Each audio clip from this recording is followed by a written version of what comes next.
ദൈവതിരുനാമത്തിന് മഹത്വം ഉണ്ടായിരിക്കട്ടെ. ഒരിക്കൽ കൂടെ സാക്ഷ്യമായി നിൽപ്പാൻ കർത്താവ് തരുന്ന കൃപകൾക്കായി സ്തോത്രം ചെയ്യുന്നു. ഞാനിപ്പോൾ മാനന്തവാടി എന്ന പേരുള്ള സ്ഥലത്താണ് തിരിക്കുന്നത്. സുവിശേഷ യാത്രയിൽ കർത്താവ് അത്ഭുതകരമായി പ്രയോജനപ്പെടുത്തിക്കൊണ്ടിരിക്കുന്നു. അനേകരോട് സുവിശേഷം പറയുവാനും ട്രാക്റ്റുകൾ കൊടുക്കുവാനും കർത്താവ് സഹായിച്ചുകൊണ്ടിരിക്കുന്നു. ഫേസ്ബുക്ക് വഴി തന്നെ പരിചയപ്പെട്ട ജോൺസൺ സാമുവൽ എന്നു പേരുള്ള ഒരു ദൈവഭൃത്യൻ്റെ ഭവനത്തിലാണ് ഇന്ന് ഞാൻ വിശ്രമിക്കുന്നത്. കർത്താവ് അത്ഭുതകരമായി ഇന്ന് നടത്തി. ദൈവത്തിന് സ്തോത്രം. എല്ലാത്തിനും കർത്താവിന് നന്ദി പറയുന്നു.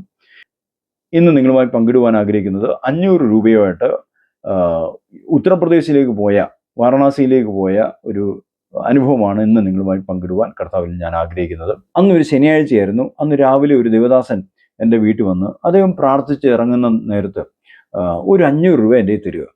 ഈ 500 രൂപ എൻ്റെ കിട്ടിയപ്പോൾ തന്നെ പെട്ടെന്ന് എൻ്റെ ഉള്ളത്തിൽ ശക്തമായി പ്രേരണ ഉണ്ടാകുക, നോർത്തിലേക്ക് പോകാൻ അങ്ങനെ ഒരു പ്രേരണ വരികയാണ്. ഞാൻ എൻ്റെ വൈഫ് ബിന്ദുവിനോട് ഈ വിഷയം പങ്കിട്ടു. കർത്താവിൻ്റെ ആത്മാവ് നടത്തുകയാണ്, പൊക്കോളാൻ പറഞ്ഞു. അങ്ങനെ വൈകുന്നേരത്തെ ട്രെയിനിൽ ഞാൻ പോകാൻ വേണ്ടിയുള്ള കാര്യങ്ങളെല്ലാം തയ്യാറാക്കി. ഒരു 40 പുസ്തകം ഞാൻ എൻ്റെ ബാഗിനകത്ത് ഞാൻ കരുതി വെച്ചു. ദിവസം ഞായറാഴ്ചയാണ്. ഈ ഞായറാഴ്ചയിൽ കോയമ്പത്തൂർ ദ അബണ്ടൻറ്റ് ചർച്ച് എന്ന് പറഞ്ഞൊരു ചർച്ചുണ്ട്. അതിൻ്റെ ശുശ്രൂഷകൻ പാസ്റ്റർ ബിനീഷാണ്. ഈ ബിനീഷ് പാസ്റ്ററിൻ്റെ ചർച്ചിൽ കയറി ആരാധന കൂടിയിട്ട് അവിടുന്ന് സംഘമിത്ര എന്ന പേരുള്ള ട്രെയിനുണ്ട്. റിസർവേഷൻ ചെയ്തിട്ടില്ല. ദൈവം കരുതുന്നുള്ള വിശ്വാസത്തോടെ ഞാനങ്ങ് യാത്ര പുറപ്പെട്ടു. അന്ന് സന്ധ്യയ്ക്ക് കോയമ്പത്തൂർക്ക് പോവുക എന്നുള്ള ആഗ്രഹവുമായിട്ട് ഞാൻ 120 രൂപ ടിക്കറ്റ് എടുത്ത് കോയമ്പത്തൂർക്ക് യാത്ര ആരംഭിച്ചു. ഭയങ്കര തിരക്കായിരുന്നു. ഹിന്ദിക്കാരും വേറെ തിരക്കുള്ളത് കൊണ്ട് തന്നെ വളരെ പ്രയാസപ്പെട്ടാണ് സീറ്റ് കിട്ടിയത്. സീറ്റ് കിട്ടി ഇരുന്ന് കഴിഞ്ഞാൽ ഞാൻ നോക്കിയപ്പോഴാണ് കാലിനെന്തോ ഒരു പ്രത്യേകത പോലെ. നോക്കിയപ്പോൾ എൻ്റെ ഷൂവിൻ്റെ സോള് ഏകദേശം 3/4 ഭാഗവും കീറിയിരിക്കുക. ഞാനിങ്ങനെ കാല് ഉയർത്തി നോക്കിയത് എൻ്റെ ഇപ്പുറത്തിരിക്കുന്ന ഒരു ചെറുപ്പക്കാരെ കാണുകയും ചെയ്തു. അദ്ദേഹം എന്നോട് പറഞ്ഞു, സാറേ അണ്ട് ഷൂ മുഴുവൻ പോയല്ലോ, എന്താ ചെയ്യുന്നത്? ഞാനും അങ്ങ് വല്ലാതെ പോയി. കാരണം ഞാൻ ഒട്ടും പ്രതീക്ഷിച്ചില്ല ഇങ്ങനെ ഷൂ ഈ തിരക്കിനിടയിൽ ഇങ്ങനെ കീറുമെന്ന് ഒട്ടും പ്രതീക്ഷിച്ചില്ല. അപ്പോൾ അദ്ദേഹം എന്നോട് പറയാം, സാറേ ഇവിടെ തയ്ക്കുന്ന ആളൊക്കെ റെയിൽവേ സ്റ്റേഷനിൽ ആരും കാണാൻ സാധ്യതയില്ല. ഞാൻ അല്പം നിരാശപ്പെട്ടു പോയി.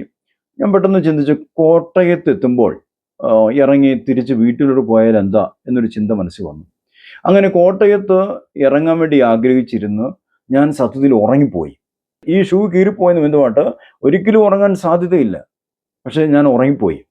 ഞാൻ എറണാകുളത്ത് എത്തിയപ്പോൾ ആരോ എന്നെ കുലുക്കി വിളിക്കുക, സാറേ സാറേ എന്ന് പറഞ്ഞ് വിളിക്കുക. ഞാൻ കണ്ണു തുറന്ന് നോക്കിയപ്പോൾ ഒരു പാക്കറ്റ് ഫെവിക്വിക്ക് എൻ്റെ മുമ്പിലുണ്ട്. സാറേ ഇത് ഒട്ടിക്കുക സാറേ എന്ന് പറഞ്ഞ് ജനലിൽ കൂടെ ആരോ ഒരാൾ കൈയിട്ട് എൻ്റെ മുമ്പിലേക്ക് ഈ ഫെവിക്വിക്ക് പശ കൊണ്ടുതരിക. അത് ആരാണെന്ന് നോക്കിയപ്പോൾ എൻ്റെ ഇപ്പുറത്തിരുന്ന ചെറുപ്പക്കാരനാണ്. എറണാകുളത്ത് നോർത്ത് റെയിൽവേ സ്റ്റേഷനിൽ ട്രെയിൻ നിർത്തിയപ്പോൾ അദ്ദേഹം ഏകദേശം ഒരു 300 മീറ്ററോളം ഓടിപ്പോയിട്ട് ഈ ഫെവിക്വിക്ക് വാങ്ങിക്കൊണ്ട് വരിക. ആ മനുഷ്യൻ കൊടുങ്ങല്ലൂരുകാരനാണെന്ന് മാത്രമേ എനിക്കറിയത്തുള്ളൂ. അയാളുടെ പേരോ മറ്റോ ഒന്നും അറിയത്തില്ല. സാധാരണ ഞാൻ എൻ്റെ അടുത്തിരിക്കുന്നവരോട് സുവിശേഷം പറയാനുള്ളതാണ്. പക്ഷെ എനിക്ക് അന്ന് ഈ ഷൂ പോയ നിമിത്തമായിട്ട് എനിക്ക് മനസ്സുമായി വലിയ ഭാരം വന്നുകൊണ്ട് ഞാനൊന്നും അദ്ദേഹത്തോട് പറഞ്ഞിരുന്നില്ല. പക്ഷേ കർത്താവ് ആ മനുഷ്യൻ്റെ ഉള്ളിൽ പ്രേരണ കൊടുത്തിട്ട് ഈ ഫെവിക്വിക്ക് വാങ്ങിക്കൊണ്ട് വരിക. രാത്രിയായപ്പോൾ ഈ ഷൂ ആ ഫെവിക്വിക്ക് വെച്ച് നന്നായിട്ട് ഒട്ടിച്ച് വെച്ചു. രാവിലെ 3 മണിയായപ്പോൾ ഞാൻ കോയമ്പത്തൂരെത്തി. ബിനീഷ് പാസ്റ്റർ വിളിച്ചു. അദ്ദേഹം തൻ്റെ കാറുമായിട്ട് വന്ന് എന്നെ ചർച്ചിലേക്ക് കൊണ്ടുപോയി. 2 മണിക്കൂറോളം ഞാൻ ഉറങ്ങി. പുലർച്ചെ എന്നെ എഴുന്നേറ്റ് പ്രാർത്ഥിക്കാൻ വേണ്ടി ചർച്ചിൽ ഹാളിലേക്ക് ചെന്നു. അങ്ങനെ ഏകദേശം ഒരു 9:45 കാണും. ആരോ ബെല്ലടിക്കുന്ന ഒരു ശബ്ദം കേട്ടു. ഗ്ലാസ് ഇട്ട ഒരു AC ഹാളാണ്. ആരോ അപ്പുറത്ത് വന്നിരിക്കുന്നതായിട്ട് എനിക്ക് കാണാൻ കഴിയുന്നു. പക്ഷെ ആരാന്ന് വ്യക്തമായിട്ട് കാണാൻ കഴിയുന്നില്ല. ഞാൻ പോയി വാതിൽ തുറന്നു. വാതിൽ തുറന്നപ്പോൾ ഞാൻ കണ്ടത് ഒരു ദേവദാസൻ വന്ന് നിൽക്കുകയാണ്. അദ്ദേഹം എന്നോട് ചോദിക്കുക, ആഹാ എപ്പം വന്നു? ഞാൻ പറഞ്ഞു, രാവിലെ വന്നു. അദ്ദേഹം പിന്നെ ചോദിക്കുക, എന്നെ പരിചയമുണ്ടോ? ഞാൻ പറഞ്ഞു, എനിക്ക് പരിചയമില്ല. എന്നാൽ പിന്നെ പറയാമെന്ന് പറഞ്ഞുകൊണ്ട് അദ്ദേഹം അകത്തോട്ട് കയറി വന്നു. ഞങ്ങൾ ഒരുമിച്ച് പ്രാർത്ഥിച്ചു. അപ്പോഴേക്കും ദൈവമക്കൾ എല്ലാവരും വന്നു ആരാധന ആരംഭിച്ചു. അദ്ദേഹം വന്ന് ആ സഭയിൽ ശുശ്രൂഷിക്കാൻ വേണ്ടി സഭക്കാർ ക്ഷണിച്ച ഒരു ദേവദാസനാണ്. ഞാനിങ്ങനെ നോർത്തിലേക്കുള്ള യാത്രയെക്കുറിച്ച് പറഞ്ഞു. അതിനുശേഷമായിട്ട് അന്ന് ക്ഷണിക്കപ്പെട്ട ആ ദേവദാസൻ അദ്ദേഹം എഴുന്നേറ്റ് വചനം പ്രസംഗിക്കുവാൻ ആരംഭിച്ചു. അദ്ദേഹത്തിൻ്റെ പേര് ഭുബേഷ് എന്നാണ്. അദ്ദേഹം എഴുന്നേറ്റിട്ട് വചനം വായിച്ച ശേഷമായിട്ട് തുടർന്ന് വന്നൊരു 10-12 മിനിറ്റ് ഞാൻ എഴുതിയ പുസ്തകത്തെക്കുറിച്ചും എന്നെക്കുറിച്ചും പറയുകയാണ്. 7-8 വർഷങ്ങൾക്ക് മുമ്പ് ഈ ദേവദാസനും അദ്ദേഹത്തിൻ്റെ വൈഫും കൂടെ എൻ്റെ വീട്ടിൽ വന്നു. അന്ന് എനിക്കൊരു പുസ്തകം അദ്ദേഹം തന്നു. വളരെ അനുഗ്രഹമായിരുന്നു ആ പുസ്തകം. എൻ്റെ ജീവിതത്തിൽ ഒത്തിരിയേറെ കാര്യങ്ങൾ എനിക്ക് അതിൽ നിന്ന് പഠിക്കാൻ പറ്റി. അന്ന് ഒരു ഗ്ലാസ് ചായ കുടിക്കാൻ പോലുള്ള പൈസ കൊടുക്കാൻ എൻ്റെ കയ്യിൽ ഉണ്ടായിരുന്നില്ല. എന്നാൽ ആ പുസ്തകം എൻ്റെ ജീവിതത്തിൽ ഒത്തിരിയേറെ സ്വാധീനിച്ചിട്ടുണ്ട്. അതുകൊണ്ട് ഇന്ന് ഈ സഭയിലുള്ള ആരെങ്കിലും സാമ്പത്തികമുള്ള ആരെങ്കിലും ഉണ്ടെങ്കിൽ ദയവായി നിങ്ങൾ ഈ ദേവദാസൻ്റെ കയ്യിൽ എത്ര പുസ്തകമുണ്ട് അത് മുഴുവൻ വാങ്ങിയിട്ട് ആർക്കെങ്കിലും സൗജന്യമായിട്ട് കൊടുക്കണമെന്ന് പറഞ്ഞു. ഞാനങ്ങ് അമ്പരന്നിരിക്കുക. അപ്പോഴാണ് പെട്ടെന്ന് എൻ്റെ മനസ്സിലേക്ക് ഓർമ്മ വന്നത്, ചില വർഷങ്ങൾക്ക് മുമ്പ് ഞാനും എൻ്റെ വൈഫ് ബിന്ദുവും കൂടെ തിരുവല്ല കുറ്റപ്പുഴയുള്ള ഹൗസിംഗ് കോളനിയിൽ ഭവന സന്ദർശനം നടത്തിയ സമയത്ത് ഇദ്ദേഹത്തിൻ്റെ വീട്ടിൽ ഞാൻ പോയിരുന്നു. പെട്ടെന്ന് എൻ്റെ മനസ്സിലേക്ക് അതെല്ലാം ഓർമ്മ വന്നു. ആരാധനയും കഴിഞ്ഞ ശേഷമായിട്ട് അവിടുത്തെ ഒരു പിതാവ് എൻ്റെ അടുക്കൽ വന്ന് ചോദിച്ചു, മാസ്റ്റർ എത്ര പുസ്തകമുണ്ട്? കാരണം ഉപേഷ് മാസ്റ്റർ പരിചയപ്പെടുത്തിയല്ലേ, അത് ഞാൻ അങ്ങനെ ചെയ്യാൻ ആഗ്രഹിക്കുന്നു പാസ്റ്ററെ, എത്ര പുസ്തകം ഉണ്ടെന്ന് ചോദിച്ചു. ഞാൻ പറഞ്ഞു, എൻ്റെ 40 പുസ്തകമുണ്ട്, എനിക്കൊരു 15 പുസ്തകത്തോളം എനിക്ക് വേണം, നോർത്തിലേക്ക് കൊണ്ടുപോകാണ്, ബാക്കി 25 പുസ്തകമുണ്ട്, അത് ഞാൻ തരാമെന്ന് പറഞ്ഞു.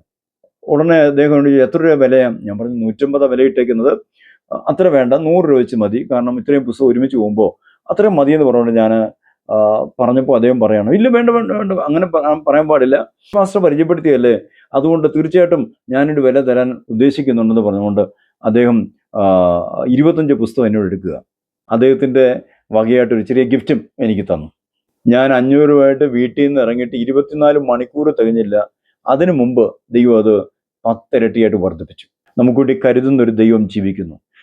നാം വിശ്വാസത്തോടെ യാത്ര പുറപ്പെട്ടാൽ, കർത്താവിൻ്റെ നാമത്തിൽ ആശ്രയിച്ച് ദൈവശബ്ദം കേട്ട് യാത്ര പുറപ്പെട്ടാൽ, നമ്മുടെ രീതികളിൽ നമുക്ക് ആവശ്യമായതൊക്കെയും കർത്താവ് കരുതിക്കൊള്ളും. ഈ യാത്രയിൽ തന്നെ എവിടെ കിടന്നുറങ്ങും, എന്ത് കഴിക്കുമെന്നുള്ള ഒരു വിചാരമില്ലാതെ വിശ്വാസത്തോടെയാണ് ഞാൻ ഇറങ്ങി തിരിച്ചത്. ദൈവം ഇത്രത്തോളം എന്നെ നടത്തുവടയെത്തിരുന്നു. ഇന്ന് സന്ധ്യയ്ക്ക് 5 മണിക്കാണെങ്കിൽ ട്രെയിനുള്ളത്, ഞാനൊരു 3:45 പ്രാർത്ഥിച്ച് ഇറങ്ങാൻ ആഗ്രഹിച്ചു. കർത്താവിൻ്റെ ദാസിയുണ്ട്, സഭയിലൊരു വിശ്വാസി അടുത്തുണ്ട്. ഞാൻ പ്രാർത്ഥിച്ചിറങ്ങി, എൻ്റെ ഷൂ ഞാൻ ഇട്ടു. ഷൂ ഇട്ടപ്പോഴേക്കും തലേരാത്രി സംഭവിച്ചതുപോലെ തന്നെ ഈ ഷൂ പിന്നെയും കീറിപ്പോയി. കാരണം രാവിലെ 2-3 മണിക്കൂറോളം ഈ തണുപ്പത്ത് കിടന്ന നിമിത്തമായിട്ട് ഈ പശ വിട്ടുപോയിരുന്നു. ഉടനെ ആ ദേവദാസി അത് കണ്ടു, ആ വിശ്വാസി അത് കണ്ടു. പക്ഷേ ഷൂ കീറിപ്പോയതാണല്ലോ. ഞാൻ ആ ദേവദാസിയോടും അവിടെ ഉണ്ടായിരുന്ന സഹോദരനോടും തലേന്ന് എനിക്ക് ട്രെയിനിൽ വെച്ച് സംഭവിച്ച കാര്യമെല്ലാം, കൊടുങ്ങല്ലൂരുകാരൻ എനിക്ക് ഫെവിക്വിക്ക് വാങ്ങി തന്ന കാര്യമൊക്കെയും ഞാൻ അവരോട് പറഞ്ഞു. ഉടനെ ആ ദേവദാസി പറയാണ്, പാസ്റ്റർ ഒരു കാര്യം ചെയ്യുക, അതിനെയും ഒട്ടിച്ചാൽ ശരിയാവും തോന്നുന്നില്ല, അതുകൊണ്ട് കഴിഞ്ഞ ആഴ്ചയിൽ അച്ഛൻ ആരോ ഒരാൾ ഒരു ഷൂ കൊടുത്തിട്ടുണ്ടായിരുന്നു, ആ ഷൂ അച്ഛൻ ഇതുവരെ അത് ചേരാത്തതുകൊണ്ട് ഇട്ടിട്ടില്ല, പാസ്റ്റർ ഒരു നിമിഷം നിൽക്ക്, ആ ഷൂ ചേരുമോ എന്ന് ഒന്ന് നോക്കാൻ പറഞ്ഞു. രതീഷ് പാസ്റ്ററിൻ്റെ ഭാര്യ അകത്ത് മുറിയിട്ട് പോയിട്ട് ഒരു പാക്കറ്റിൽ ഷൂ എടുത്തുകൊണ്ട് വരിക, അത് പൊട്ടിച്ച് എൻ്റെ കാൽമുമ്പിലോട്ട് ഇട്ട് തന്നു. ഞാനതിട്ടു. എനിക്ക് കറക്റ്റായിരുന്നു അത്. ആ സഹോദരി, ആ ദേവദാസി പറയാണ്, പാസ്റ്റർ ഒരാഴ്ച മുമ്പ് ആരോ ഒരാൾ കൊടുത്തൊരു ഷൂ ആണ്, അത് പാസ്റ്റർക്ക് ചേരാതിട്ടിരിക്കുകയായിരുന്നു, കർത്താവിൻ്റെ കരുതൽ സാബു പാസ്റ്റർക്ക് വേണ്ടി ദൈവം കരുതി വെച്ചിരുന്നു പറഞ്ഞപ്പോൾ ഞങ്ങൾ എല്ലാവരും ദൈവത്തെ സ്തുതിക്കുവാനായിരുന്നു. ദൈവത്തിൻ്റെ സ്തോത്രം.